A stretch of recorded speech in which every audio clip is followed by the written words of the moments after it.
जय हिंद दोस्तों, वंदे मातरम।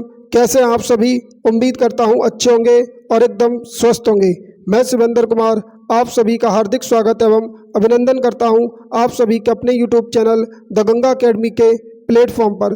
प्यारे साथियों, यदि आप उत्तर प्रदेश पुलिस कांस्टेबल के री एग्ज़ाम की तैयारी कर रहे हैं तो आज की क्लास आपके लिए बहुत ही यूजफुल होने वाली है। आज की क्लास में हम हिस्ट्री के अंतर्गत मुगल काल टॉपिक को डिस्कस करेंगे। आज की क्लास का हमारा ये पार्ट 1 है, जिसके अंतर्गत हमने टॉप 50 प्रश्न लिए हैं। उम्मीद करता हूँ फ्रेंड्स ये क्लास आपको अवश्य पसंद आएगी। इस क्लास को आप शुरू से एंड तक देखना और आप इस क्लास में से कितने प्रश्न कर पाते हैं ये कमेंट बॉक्स में आप जो है अवश्य बताना। तो चलिए अपनी क्लास को शुरू करते हैं और देखते हैं आज की क्लास में हमने किस प्रकार के प्रश्न लिए हैं। तो जैसा कि फ्रेंड्स आप देख रहे हैं, आज की क्लास का हमारा पहला प्रश्न है, 1526 ईस्वी में बाबर ने किस वंश के शासक को परास्त कर मुगल साम्राज्य की नींव डाली? आपको 4 ऑप्शन दे रखे हैं। ए सैयद वंश, बी लोधी वंश, सी तुगलक वंश, डी खिलजी वंश। तो आपको बता दें इसका राइट आंसर हो जाएगा बी लोधी वंश। आपको ध्यान रखना है पानीपत की पहली लड़ाई 1526 ईस्वी में बाबर और इब्राहिम लोधी के बीच लड़ी गई थी, जिसमें इब्राहिम लोधी जो है बाबर से हार गया। इसी के साथ जो है भारत में मुगल साम्राज्य की नींव पड़ी। यहाँ से एग्जाम में एक प्रश्न ये भी बन सकता है कि लोधी वंश का संस्थापक कौन था? तो आपको ध्यान रखना है लोधी वंश का संस्थापक अगर आपसे पूछ ले तो आपको ध्यान रखना बहलोल लोधी। क्या हो जाएगा? बहलोल लोधी जो था ये लोधी वंश का संस्थापक था और जो बाबर से हारा था उसका नाम था इब्राहिम लोधी। अब हमारा अगला प्रश्न है फ्रेंड्स, प्रश्न नंबर 2। इसमें पूछा है आपसे पानीपत का प्रथम युद्ध कब हुआ? तो आपको ध्यान रखना है पानीपत का प्रथम युद्ध 21 अप्रैल 1526 ईस्वी को हुआ था बाबर और इब्राहिम लोधी के बीच। अगला प्रश्न है हमारा प्रश्न नंबर 3। बाबर ने प्रसिद्ध तुलगमा नीति का प्रयोग सर्वप्रथम किस युद्ध में किया? तो आपको ध्यान रखना है इस नीति का प्रयोग बाबर ने पानीपत के प्रथम युद्ध में किया था। किस में किया था? पानीपत के प्रथम युद्ध में, जो आपका 1526 ईस्वी में बाबर और इब्राहिम लोधी के बीच लड़ा गया था। अगला प्रश्न हमारा फ्रेंड्स, किस युद्ध में जीतने के उपरांत बाबर ने खजाने का मुंह अमीरों, सगे संबंधियों आदि के लिए खोल दिया और इस उदारता के लिए उसे कलंदर की उपाधि दी गई? तो आपको ध्यान रखना है इसका राइट आंसर हो जाएगा आपका ए पानीपत का प्रथम युद्ध। पानीपत का प्रथम युद्ध 1526 ईस्वी में हुआ था। इस युद्ध को जीतने के बाद बाबर ने जो है खजाने का मुंह जो है आपका अमीरों के लिए, सगे संबंधियों के लिए खोल दिया था, जिस कारण जो है उसे कलंदर की उपाधि दी गई थी। तो इसका राइट आंसर हो जाएगा आपका ए। अगला प्रश्न हमारा, भारत में ग्रांड ट्रंक रोड बनवाई थी? भारत में ग्रांड ट्रंक रोड बनवाई थी तो आपको ध्यान रखना है ये बनवाई थी शेरशाह सूरी ने। किसने बनवाई थी? शेरशाह सूरी से। तो आपको ध्यान रखना है भारत में जो ग्रांड ट्रंक रोड है ये किसने बनवाई थी? शेरशाह सूरी ने। आपसे शेरशाह सूरी से एक प्रश्न ये भी बन सकता है कि डाक व्यवस्था, अगर आपसे पूछ ले डाक व्यवस्था के लिए किसे जाना जाता है? तो आपको ध्यान रखना है डाक व्यवस्था के लिए जो है शेरशाह सूरी को जाना जाता है। किसके लिए? शेरशाह सूरी। तो आपका GT road, grand trunk road और डाक व्यवस्था के लिए जो है शेरशाह सूरी को जाना जाता है। अगला प्रश्न है फ्रेंड्स हमारा, गुजरात विजय की यादगार में अकबर ने किसका निर्माण कराया था? तो आपको ध्यान रखना है गुजरात विजय की यादगार में अकबर ने जो है बुलंद दरवाजे का निर्माण कराया था। किसका निर्माण कराया था? बुलंद दरवाजे का। अगला प्रश्न हमारा, आईन ए अकबरी एक महान ऐतिहासिक कृति निम्नलिखित में से किसके द्वारा लिखी गई थी? तो उम्मीद करते हैं ये फ्रेंड्स आप जानते होंगे आईन ए अकबरी जो है अबुल फजल के द्वारा लिखी गई एक कृति थी। यह आपको ध्यान रखना है। इसका राइट आंसर हो जाएगा आपका ए। अगला प्रश्न हमारा, पानीपत की दूसरी लड़ाई 5 नवंबर 1556 ईस्वी में निम्नलिखित में से किसके बीच हुई थी? आपको बताना है। आपको ऑप्शन दे रखे हैं, ए अकबर और हेमू, बी राजपूत और मुगल, सी बाबर और इब्राहिम लोदी, डी सिकंदर और आदिल शाह। तो आपको बता दें इसका राइट आंसर हो जाएगा ए अकबर और हेमू के बीच। पानीपत की दूसरी लड़ाई जो थी ये अकबर और हेमू के बीच हुई थी। अगला प्रश्न हमारा, दीन इलाही नामक नया धर्म किसके द्वारा शुरू किया गया था? दीन इलाही नामक जो नया धर्म है ये किसके द्वारा शुरू किया गया था? तो दीन इलाही धर्म आपका किसके द्वारा शुरू किया गया था? अकबर के द्वारा शुरू किया गया था। इसका राइट आंसर हो जाएगा आपका सी। अगला प्रश्न हमारा प्रश्न नंबर 10। इसमें आपसे पूछा है, प्रसिद्ध मुस्लिम शासिका चांद बीबी जिसने बरार को अकबर को सौंपा निम्नलिखित में से किस राज्य से संबंधित थी? तो आपको ध्यान रखना है ये चांद बीबी जो थी अहमदनगर से संबंधित थी। किससे? अहमदनगर राज्य से संबंधित थी। इसका राइट आंसर हो जाएगा आपका सी।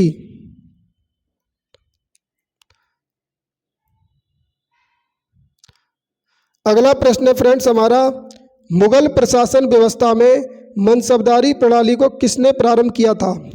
आपको बताना है मुगल प्रशासन व्यवस्था में मनसबदारी प्रणाली को किसने प्रारंभ किया था? तो इसका राइट आंसर हो जाएगा आपका, मनसबदारी प्रणाली के लिए जो है अकबर को जाना जाता है। किसके लिए जाना जाता है? अकबर को। तो इसका राइट आंसर हो जाएगा बी। अगला प्रश्न है, अपने काल का महान संगीतज्ञ तानसेन किसके दरबार में थे? तो आपको ध्यान रखना है तानसेन जो थे ये अकबर के दरबार में रहते थे। किसके दरबार में? अकबर के। इसका राइट आंसर हो जाएगा आपका बी। अगला प्रश्न है, मुगल काल की राजभाषा कौन थी? तो आपको ध्यान रखना है मुगल काल की जो राजभाषा थी ये आपकी फारसी थी। क्या थी? फारसी। इसका राइट आंसर हो जाएगा आपका डी। अगला प्रश्न है फ्रेंड्स हमारा प्रश्न नंबर 14, सती प्रथा की भर्त्सना करने वाला मुगल सम्राट था। तो आपको ध्यान रखना है सती प्रथा की भर्त्सना करने वाला मुगल सम्राट अकबर था। कौन था? अकबर। अगला प्रश्न हमारा, किस युद्ध से भारत में मुगल राज्य की नींव पड़ी? तो हमने अभी आपको बताया था कि पानीपत की जो पहली लड़ाई हुई थी 1526 ईस्वी में, ये बाबर और इब्राहिम लोदी के बीच हुई थी, जिस युद्ध में जो है बाबर विजयी हुआ था और भारत में मुगल साम्राज्य की नींव पड़ी थी। तो इसका राइट आंसर हो जाएगा आपका सी, पानीपत का प्रथम युद्ध। अगला प्रश्न है, मुगल चित्रकारी किसके शासनकाल में पराकाष्ठा यानी कि चरमोत्कर्ष पर थी? तो आपको ध्यान रखना है मुगल चित्रकारी के लिए जो है आपके जहांगीर जाने जाते हैं। कौन? जहांगीर। जहांगीर के शासनकाल में मुगल चित्रकारी जो थी अपनी पराकाष्ठा पर थी। इसका राइट आंसर हो जाएगा आपका सी। अगला प्रश्न है हमारा, निम्नलिखित में से किसने अकबर की जीवन कथा लिखी थी? तो आप जानते हैं अकबर की जीवन कथा जो लिखी थी ये अबुल फजल ने लिखी थी। अगला प्रश्न है, किस मुगल शासक ने भारत की वनस्पतियों और प्राणी जगत, ऋतुओं और फलों का विशद विवरण अपनी दैनंदिनी डायरी में दिया है? तो आपको ध्यान रखना है इसका राइट आंसर हो जाएगा सी, बाबर। बाबर जो था इसने भारत की वनस्पतियों, प्राणी जगत, ऋतुओं और फलों के विशद विवरण जो है अपनी डायरी में दिया था। इसका राइट आंसर हो जाएगा आपका सी। इसके लिए जो है बाबर जाना जाता है, ये आपको ध्यान रखना है। अगला प्रश्न हमारा, शेरशाह की महानता का द्योतक क्या है? यानी कि आपको बताना है शेरशाह की महानता का द्योतक क्या है?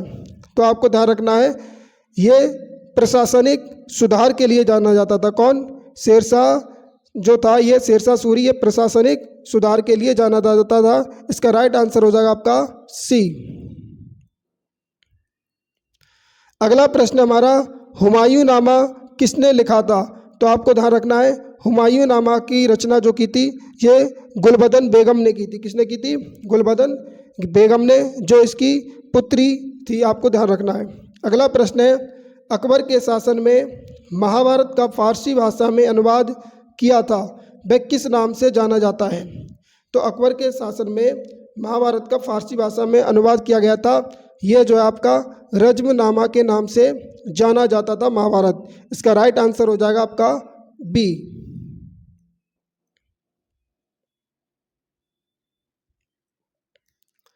अगला प्रश्न हमारा, किस मुगल सम्राट ने सैयद भाइयों को गिराया? तो आपको ध्यान रखना है मुगल सम्राट ने सैयद भाइयों को गिराया, तो इसका राइट आंसर हो जाएगा आपका डी, मोहम्मद शाह।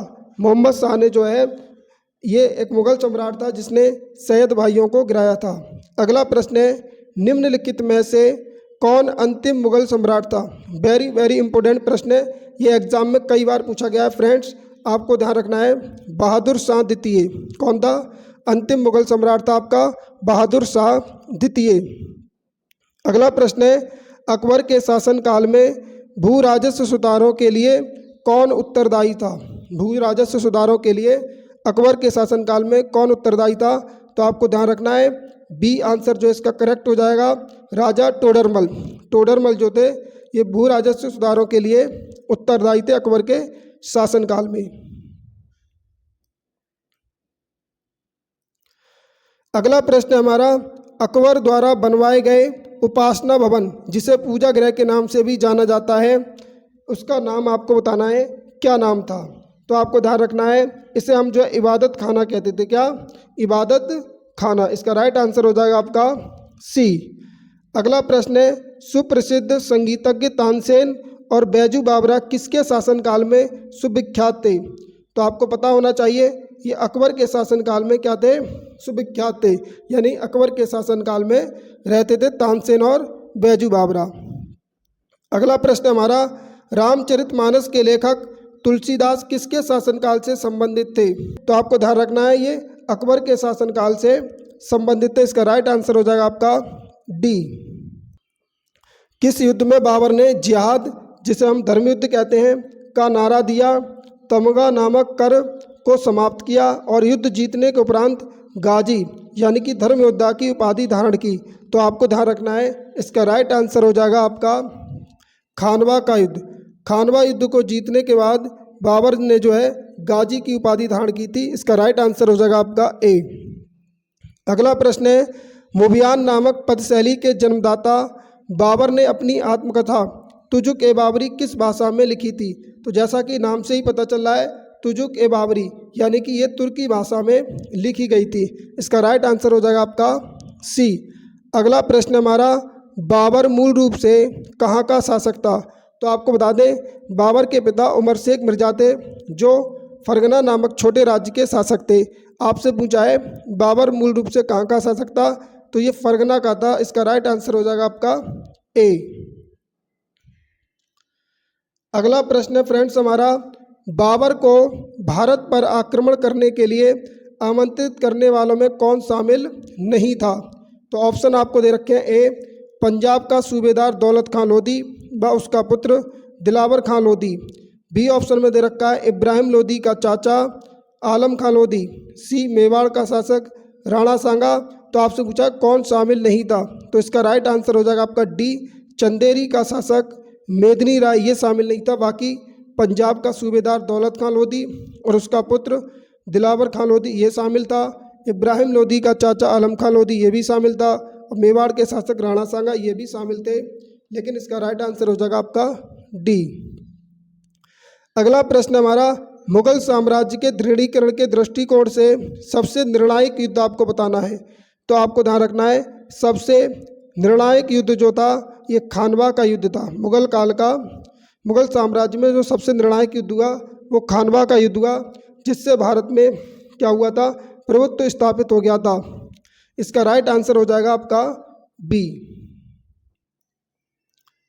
अगला प्रश्न है फ्रेंड्स हमारा, सूची फर्स्ट को सूची सेकंड के साथ सुमेलित कीजिए। सूची फर्स्ट में आपको दे रखा है बाबर द्वारा लड़े गए युद्ध और सूची सेकंड में उसके शासक। तो आप देखेंगे पानीपत का प्रथम युद्ध 1526 ईस्वी में जो है लड़ा गया था, किसके द्वारा? तो आप जानते हैं पानीपत का प्रथम युद्ध जो है ये लड़ा गया था बाबर और इब्राहिम लोधी के बीच। तो इसका मिलान होगा आपका इब्राहिम लोधी से, यानी ए का आंसर होगा पहला। जब आप ऑप्शन देखेंगे तो ए ऑप्शन में आपको ए का पहला और सी ऑप्शन में ए का पहला दे रखा है। इसका मतलब बी आंसर होगा नहीं, डी आपका होगा नहीं। यानी कि पानीपत के प्रथम युद्ध से ही हमने पहचान लिया, या तो आंसर ए होगा या फिर सी। आगे देखते हैं, खानवा का युद्ध 1527 ईस्वी में हुआ था। ये बाबर और राणा सांगा के बीच हुआ था। तो इसका मिलान होगा आपका दूसरे नंबर से, यानी कि राणा सांगा से। तो बी का दूसरा, इसका मतलब ए और सी भी आपका सही हो सकता है। तीसरा देखते हैं चंदेरी का युद्ध, ये 1528 ईस्वी में बाबर और मेदिनी राय के बीच हुआ था। इसका मिलान होगा किससे?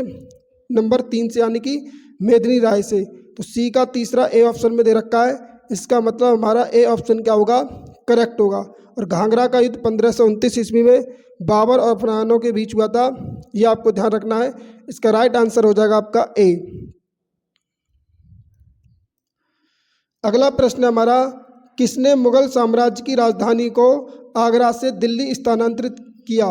आपको बताना है मुगल साम्राज्य की राजधानी को आगरा से दिल्ली किसने स्थानांतरित किया? तो आपको ध्यान रखना ये शाहजहां ने किया था। इसका राइट आंसर हो जाएगा आपका डी।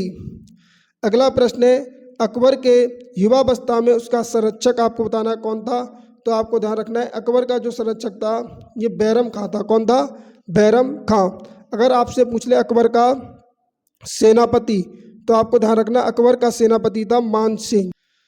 अगला प्रश्न है हमारा, निम्नलिखित में से किस स्थान पर नादिर शाह ने चढ़ाई नहीं की थी? तो लाहौर पर भी की थी, करनाल पर भी की, दिल्ली पर की, लेकिन कन्नौज पर जो है चढ़ाई नहीं की थी। इसका राइट आंसर हो जाएगा डी। अगला प्रश्न है, किसने ऐसे बाग बगीचे जिसमें बहता पानी हो के निर्माण की परंपरा की शुरुआत की थी? तो इसके लिए जो है बाबर को जाना जाता है, आपको ध्यान रखना है। इसका राइट आंसर हो जाएगा ए। अगला प्रश्न है, निम्नलिखित में से कौन सी आत्मकथा है? तो हमने अभी पढ़ा था तुजुक ए बाबरी, ये जो है आपकी क्या है? एक आत्मकथा है जो जिसे हम बाबरनामा के नाम से जानते हैं। तो इसका राइट आंसर हो जाएगा आपका डी। नेक्स्ट प्रश्न हमारा, कौन सा सुमेलित नहीं है? आपको कृति और लेखक दे रखे हैं, तो आप देखेंगे हुमायूं नामा, हुमायूं, तो यही जो है आपका सुमेलित नहीं है। हुमायूं नामा की रचना जो की थी ये गुलबदन बेगम ने की थी। किसने की थी? गुलबदन बेगम ने। और यहाँ आपको दे रखा है हुमायूं, तो इसका राइट आंसर हो जाएगा यही। आपसे पूछा था कौन सा सुमेलित नहीं है। बाकी तुजुक बाबरी, ये बाबर की जो है बाबर ने लिखी है, ये भी सही है। तुजुक जहांगीर, ये जहांगीर की आत्मकथा है। शाहजहांनामा मोहम्मद सालेह ने लिखी है। तो इसका मतलब ए जो है इसका करेक्ट आंसर हो जाएगा। हुमायूं नामा जो है इसके लेखक कौन है? गुलबदन बेगम। आपको दे रखा है हुमायूं, इसका राइट आंसर हो जाएगा आपका ए। अगला प्रश्न है, राजा बीरबल की उपाधि किसे दी गई थी? राजा बीरबल की उपाधि, तो आपको ध्यान रखना है राजा बीरबल की उपाधि जो है अकबर ने महेश दास को दी थी। किसको दी थी? महेश दास। इसका राइट आंसर हो जाएगा आपका ए। अगला प्रश्न है, औरंगजेब ने ज़्यादा भवनों का निर्माण नहीं कराया था। आपको बताना है औरंगजेब ने ज़्यादा भवनों का निर्माण नहीं करवाया। आपको ऑप्शन दे रखे हैं, उसे वास्तुकला में कोई रुचि नहीं थी, ये आंसर नहीं होगा। राजमिस्त्री उपलब्ध नहीं थे, ये भी नहीं होगा। वह मितव्ययी था, ये भी नहीं होगा। इसका राइट आंसर होगा डी। उसे अपने शासनकाल में निरंतर युद्ध करने पड़े।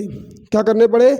यानी कि औरंगजेब को अपने शासनकाल में निरंतर युद्ध करने पड़े थे, जिस कारण वह ज़्यादा भवनों का निर्माण नहीं करवा पाया। इसका राइट आंसर हो जाएगा आपका डी। अगला प्रश्न है फ्रेंड्स हमारा, किस मुगल शासक का 2 बार राज्याभिषेक हुआ था? किस मुगल शासक का 2 बार राज्याभिषेक हुआ था? तो आपको ध्यान रखना है औरंगजेब मुगल वंश का ऐसा शासक था जिसका जो है 2 बार राज्याभिषेक हुआ था। अगर आपसे पूछ ले 2 बार शासन किसने किया था, तो 2 बार शासन किया था आपका हुमायूं ने। किसने किया था? हुमायूं ने। तो 2 बार शासन करने वाला हुमायूं और 2 बार राज्याभिषेक हुआ था आपका औरंगजेब का। अगला प्रश्न है, ग्रांड ट्रंक सड़क जोड़ती है। तो आपने अभी देखा था कि जीटी रोड, जिसे हम ग्रांड ट्रंक रोड कहते हैं, ये इसका निर्माण कराया था शेरशाह सूरी ने। ये आपकी कोलकाता व अमृतसर जो शहर है इनको जोड़ती है। किसको जोड़ती है? कोलकाता व अमृतसर को। इसका राइट आंसर हो जाएगा आपका सी। अगला प्रश्न है, वर्ष 1526 ईस्वी में लड़ी गई पानीपत की पहली लड़ाई में बाबर ने किसे जो है पराजित किया था? आपको बताना है। तो पानीपत की पहली लड़ाई में हमने पहले ही प्रश्न में आपको बताया था, ये बाबर और इब्राहिम लोदी के बीच हुई थी और इसमें इब्राहिम लोदी जो है हार गया था। इसका राइट आंसर हो जाएगा आपका ए, इब्राहिम लोदी को पराजित किया था। अगला प्रश्न है हमारा, शेरशाह सूरी का मकबरा कहाँ स्थित है? तो आपको ध्यान रखना है शेरशाह सूरी का मकबरा ये आपका सासाराम में स्थित है। सासाराम आपका कहाँ है? बिहार में पड़ता है। अगला प्रश्न हमारा, अकबर का राज्याभिषेक कहाँ हुआ था? तो आपको बता दें अकबर का राज्याभिषेक जो हुआ था ये कालानौर में हुआ था। कहाँ हुआ था? कालानौर में। ए जो है इसका करेक्ट आंसर हो जाएगा। अगला प्रश्न हमारा, गुरु अर्जुन देव समकालीन थे। तो गुरु अर्जुन देव आपको बता दूं ये जहांगीर के समकालीन थे। किसके समकालीन थे? जहांगीर के। क्योंकि गुरु आपको बता दूं गुरु अर्जुन देव ये सिखों के 5वें गुरु थे। कौन थे? 5वें गुरु, जिसकी हत्या जहांगीर ने करवा दी थी अपने पुत्र खुसरो की सहायता करने के कारण। आपसे एग्जाम में ये भी पूछ सकते हैं कि सिखों के जो 13वें गुरु थे गुरु तेग बहादुर, उनकी हत्या करवाई थी औरंगजेब ने। किसने करवाई थी? औरंगजेब ने। ये आपको ध्यान रखना है। अगला प्रश्न हमारा, किस राजपूत वंश ने अकबर के सामने समर्पण नहीं किया था? आपको बताना है किस राजपूत वंश ने अकबर के सामने समर्पण नहीं किया था। तो ये सिसोदिया वंश था। कौन सा वंश था? सिसोदिया वंश, जिसने अकबर के सामने समर्पण नहीं किया था। अगला प्रश्न है फ्रेंड्स हमारा प्रश्न नंबर 49, किस मुगल शासक को आलमगीर कहा जाता था? तो आपको ध्यान रखना है आलमगीर जो है औरंगजेब को कहते थे। किसको कहते थे? औरंगजेब को। इसका राइट आंसर हो जाएगा आपका डी। अगला प्रश्न है, सम्राट अकबर द्वारा किसको जरी कलम की उपाधि से अलंकृत किया गया था? तो अकबर ने जो जरी कलम की उपाधि दी थी ये मोहम्मद हुसैन को दी थी। किसको दी थी? मोहम्मद हुसैन को। आज की क्लास का हमारा अंतिम और नेक्स्ट प्रश्न है, बाबर ने पहली बार पश्चिम से कहाँ होकर भारत में प्रवेश किया? तो आपको ध्यान रखना है बाबर ने भारत में पहली बार जो प्रवेश किया था ये पंजाब से होकर किया था। कहाँ से? पंजाब से। फ्रेंड्स आज की क्लास में हमने टॉप 50 प्रश्न को जो है कवर किया, जो कि हमने मुगल काल से लिए। ये हमारा पार्ट 1 था। क्या था? पार्ट 1। इसका पार्ट 2 और पार्ट 3 हम जो है जल्दी आपको लेकर आएंगे, जिससे कि हमारा मुगल काल जो है कंप्लीट हो जाएगा। फ्रेंड्स आपके कितने प्रश्न सही गए ये कमेंट बॉक्स में आप ज़रूर बताना, जिससे आपको अपनी तैयारी का जो है एक तरीके से आकलन हो जाएगा कि हमारी तैयारी कैसी है। आपको सारे टॉपिक जो है पढ़ने हैं, चाहे वो हिस्ट्री हो, पॉलिटी हो, ज्योग्राफी हो, और छोटे छोटे टॉपिक जैसे आपने यूपी पुलिस कांस्टेबल का सिलेबस देखा होगा, आपको जो है जीएस में सिलेबस के अकॉर्डिंग ही पढ़ना है, तो आप जो है अपना एक अच्छा खासा स्कोर कर सकते हैं। फ्रेंड्स आपको क्लास कैसी लगी ये कमेंट बॉक्स में अवश्य बताएं। इससे क्या होगा, हमें मोटिवेशन मिलेगा और हम आपको इसी प्रकार की क्लास आपको लाते रहेंगे। शॉर्ट क्लास यानी कि कम समय में ज़्यादा तैयारी। तो फ्रेंड्स अपनी राय अवश्य दें। इसी के साथ हम अपनी क्लास को जो है विराम देते हैं। जय हिंद, वंदे मातरम।